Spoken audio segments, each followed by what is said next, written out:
केम छो छोकराओ। आज जो है हम देखने वाले हैं बायो अवेलेबिलिटी के एमसीक्यू और उसका solution. Okay, so you all have given the exam. The first one, the first question is that fraction of drug that reaches in blood is called as a bioavailability. हम सब लोगों को पता है कि the meaning of bioavailability is that the fraction of administered dose of the drug that reaches the systemic circulation. हम जो dose administer कर रहे हैं उसमें से जितना ड्रग जो है, जितना डोज सिस्टेमिक सर्कुलेशन में जाएगा उसको हम क्या बोलेंगे? बायो अवेलेबिलिटी बोलेंगे। या तो फिर हम ये भी बोल सकते हैं कि fraction of the administered drug that reaches the systemic circulation in unchanged form। The unchanged form का मतलब क्या होगा? उसका मतलब होगा कि जिसका अभी तक मेटाबॉलिज्म हुआ नहीं है। जो भी ड्रग है वो जो फॉर्म में था वही फॉर्म में रहा है, तो उसको भी हम क्या बोलेंगे? बायो अवेलेबिलिटी हम बोलेंगे। Okay, when the drug is administered by the non-intravenous route like oral, IM, rectal, etc., the amount of the drug actually entering the systemic circulation में less than the IV। क्योंकि क्या है कि हम IV के सिवा जितना भी ड्रग जो है हम कौन से भी रूट से दें, ठीक है, वो जो 100% जो है वो कभी भी हमें सिस्टेमिक सर्कुलेशन में देखने को नहीं मिलेगा। और सिस्टेमिक सर्कुलेशन का मतलब क्या है कि ब्लड के अंदर हमारा जो भी ब्लड हमारे बॉडी के अंदर जो बह रहा है, ठीक है, उसके अंदर जो है हम जितना भी ड्रग एडमिनिस्टर कर रहे हैं वो 100% नहीं होगा। बट आईवी में जो है, आईवी में हम क्या बोलेंगे? वो जो है वो 100% सीधा हम किस में दे रहे हैं? Directly we are giving into the blood. और कोई भी ऐसा रूट नहीं है कि जिसमें हम ड्रग जो है सीधा का सीधा किस में दे? ब्लड में दे। ओके,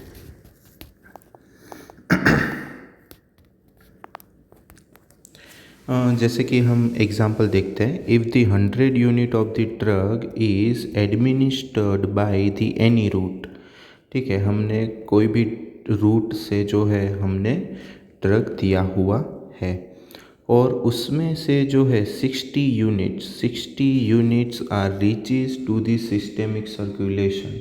उसमें से 60 यूनिट जो है वो सिस्टेमिक सर्कुलेशन में गया है। तो इसका मतलब क्या हुआ? हमारे सिस्टेमिक सर्कुलेशन में कितना यूनिट, या तो फिर ऐसे बोलेंगे कि कितना परसेंट अवेलेबल है? 60% अवेलेबल है। बाकी का 40% जो है वो कहीं पे गुम हो गया, एब्जॉर्ब ही नहीं हुआ, या तो फिर मेटाबोलाइज हो गया, कुछ भी हो सकता है। तो इसकी हम बायो अवेलेबिलिटी क्या बोलेंगे? 60%।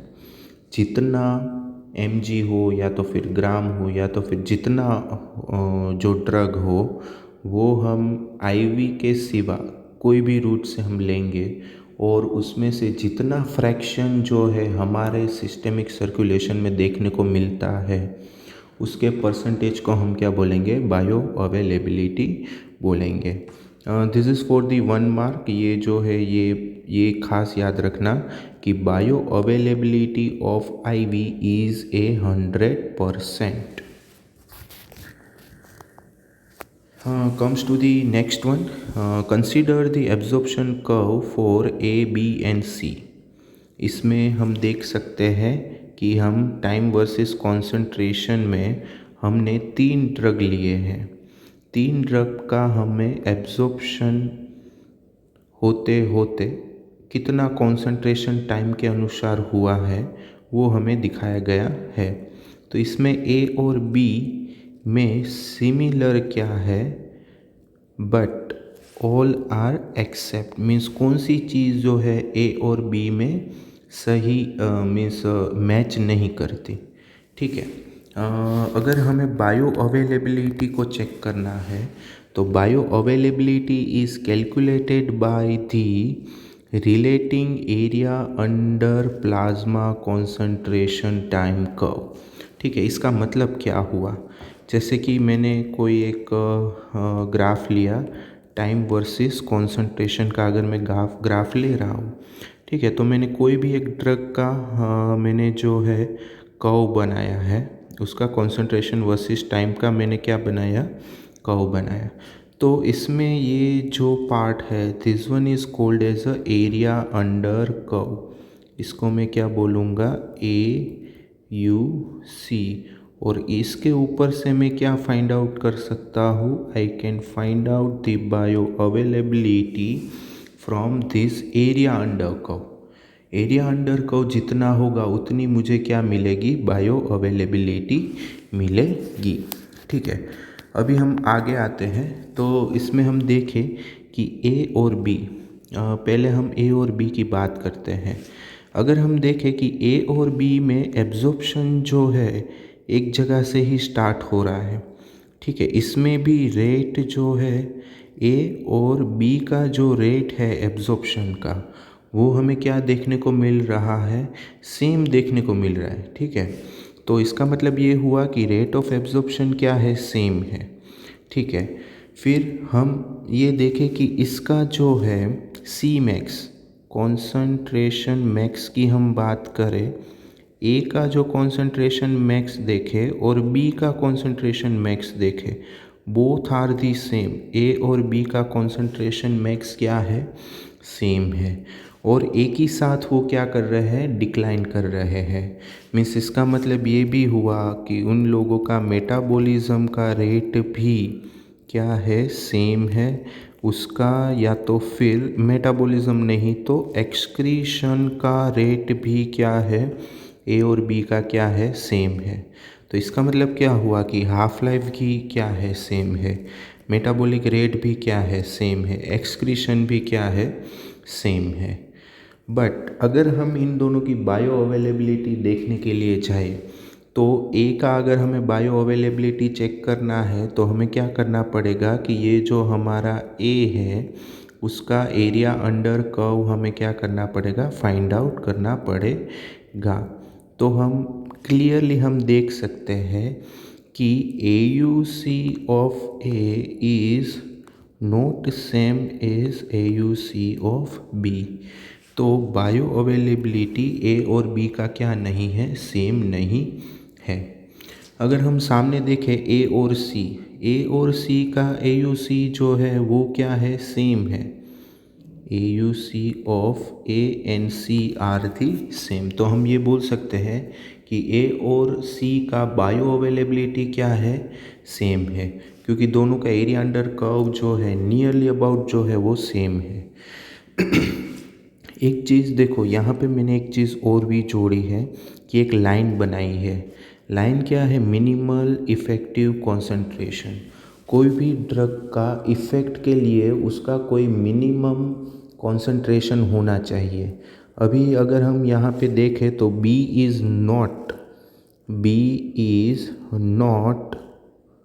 Going to go upper than this limit. ठीक है, ये जो है हमारी जो लिमिट है, लिमिट से ऊपर नहीं जा रहा है। तो हम ऐसा बोल सकते हैं B not have action in body. Same to same कि सी के साथ भी ये देखने को मिलेगा। बट एक ही जो है, एक ही हमें क्या देखने को मिलेगी, एक्शन देखने को मिलेगी। मीन्स इसका मतलब ये हुआ कि कोई भी बायो अवेलेबिलिटी है उसके ऊपर से हम ये नहीं जान सकते कि ड्रग की एक्शन आ रही है कि नहीं। ठीक है,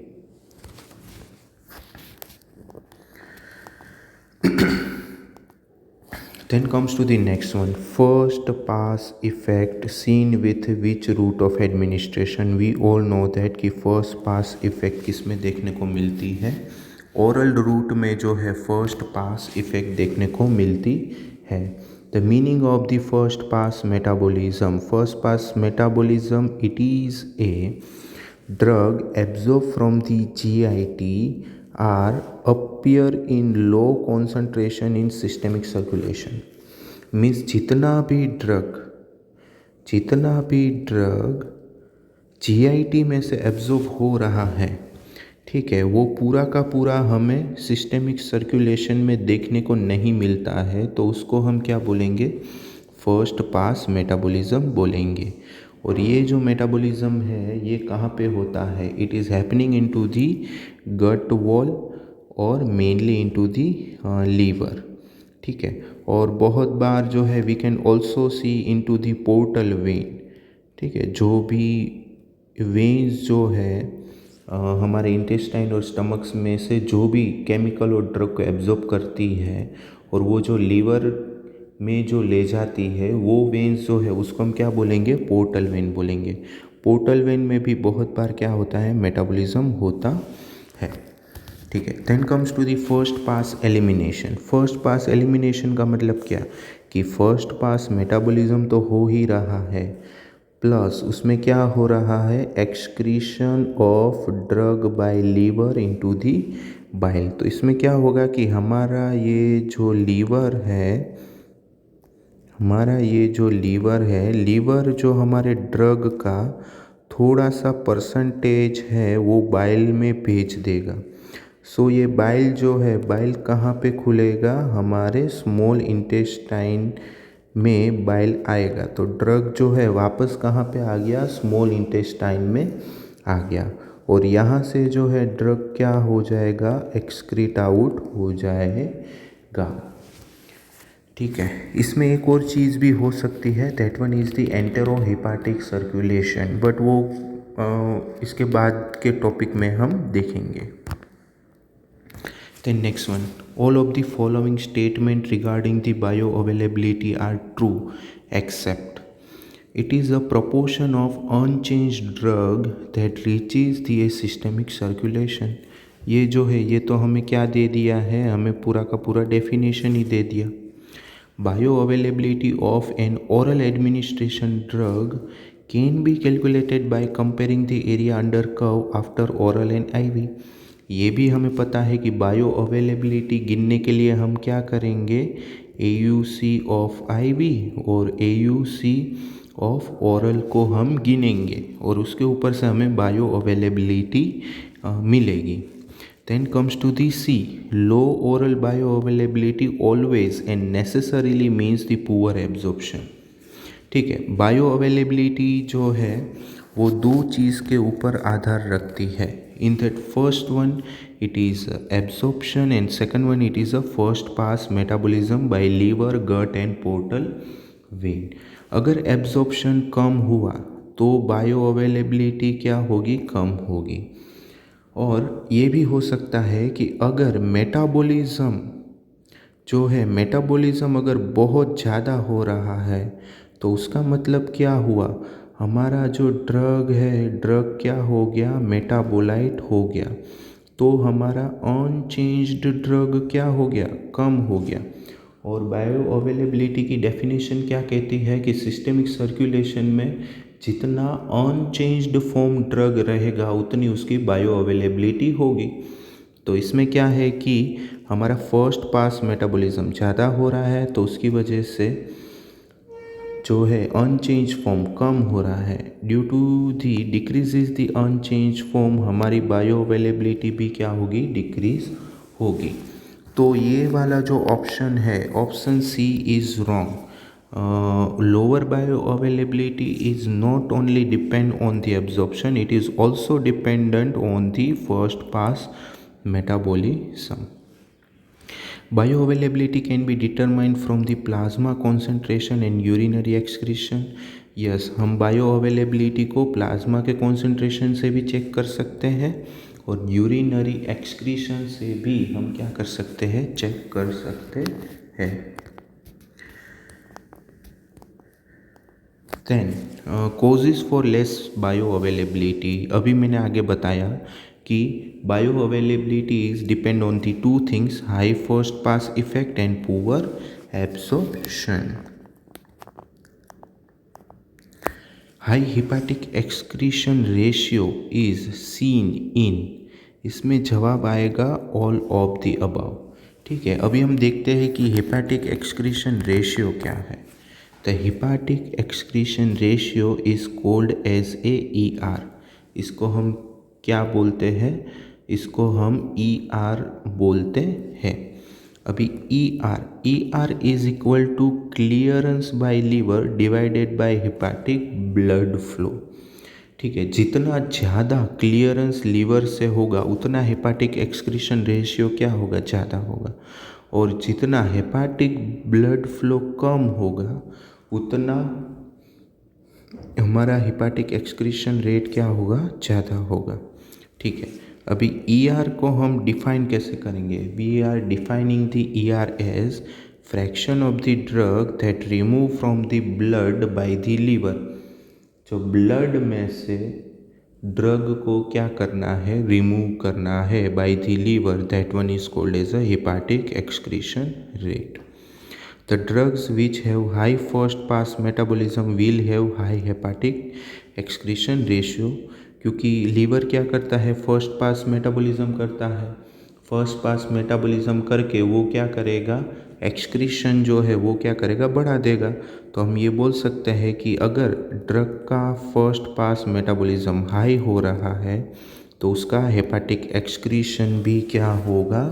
ज़्यादा ही होगा।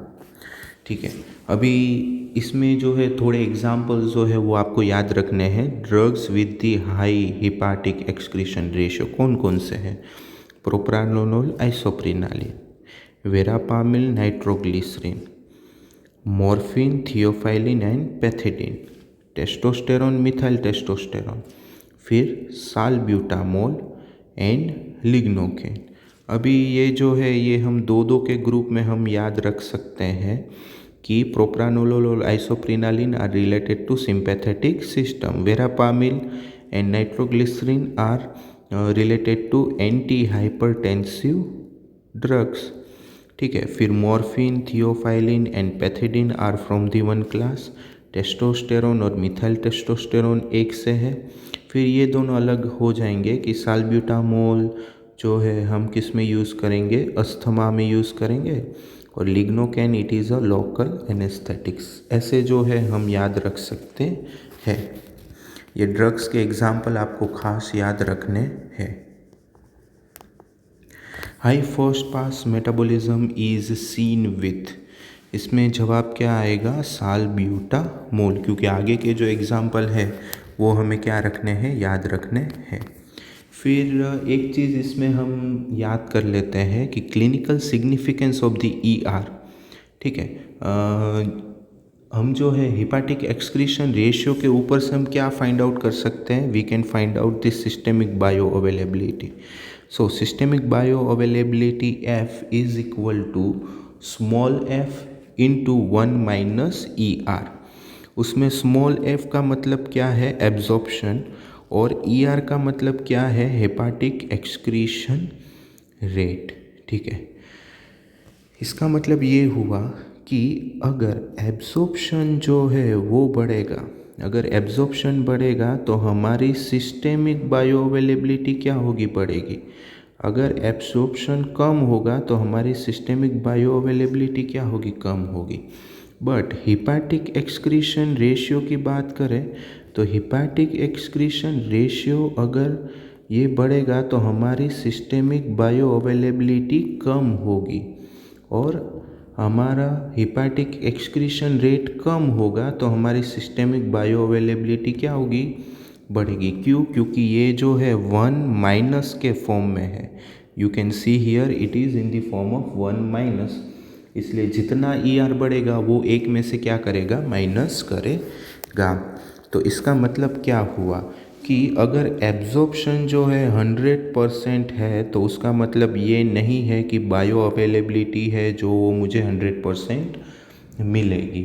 ठीक है, इसमें एक चीज़ और भी ध्यान रखनी पड़ती है, वो क्या है? Hepatic excretion. और वैसे भी हमने आगे बात की थी कि बायो अवेलेबिलिटी है it is depend on the absorption and second one it is a first pass metabolism. Okay, so this is about the equations of the bioavailability. Thank you very much.